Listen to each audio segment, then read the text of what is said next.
Across this old journal, it is of 2011, and an article caught my eye by Dr. Amarjit Singh Narang. It's Sikhism and Human Rights. So particularly something on women on page 33. I'm going to just read a little from their views in the article of Gurus. So the article is on Sikhism and human rights. So I particularly take up what is written about women. I found it very interesting.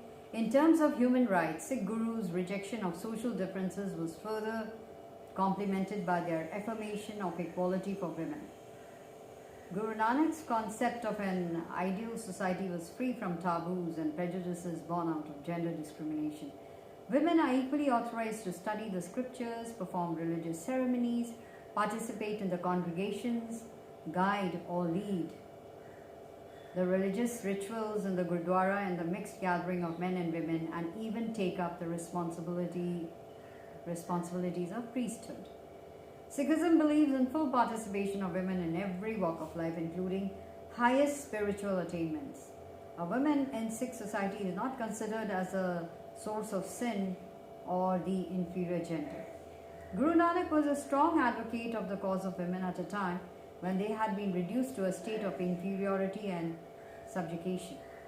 In one of his compositions, he said, "It is by women that we are conceived, and it is of women that we are born.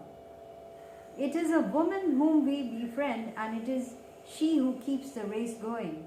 Why call her low, from whom are born kings and great men?"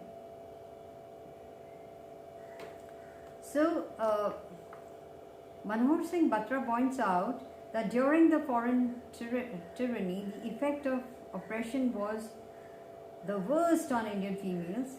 What was sadder still, that they had lost respect even in the eyes of their own kinsmen. But with the advent of Sikhism, where man became more precious in the eyes of man, women too gained dignity and respect unprecedented in society.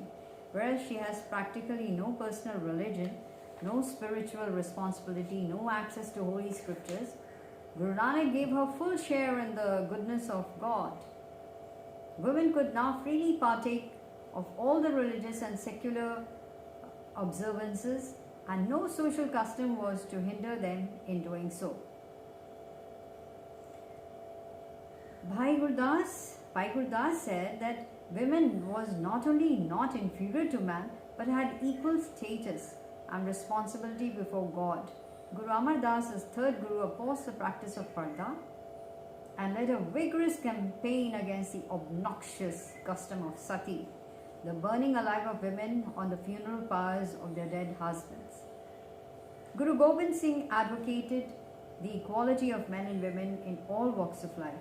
He emphasized this aspect of equality, particularly at a time of the birth of Khalsa. He not only established equality of all men, but also brought women on equal footing with men.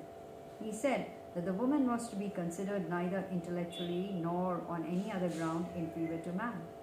She was baptized in the same way as the men, and her obligations were also the same as that of man. She was allowed to read and interpret the scriptures. She was given the right to participate as well as lead religious congregations. It was a complete departure from the traditions of all world system and social concepts prevailing at that time. Even Western societies did not grant equality to women at the time. In the 20th century, it became one of the basic tenets of human rights philosophy. So I found it so interesting that even today, much has to be done in this sphere.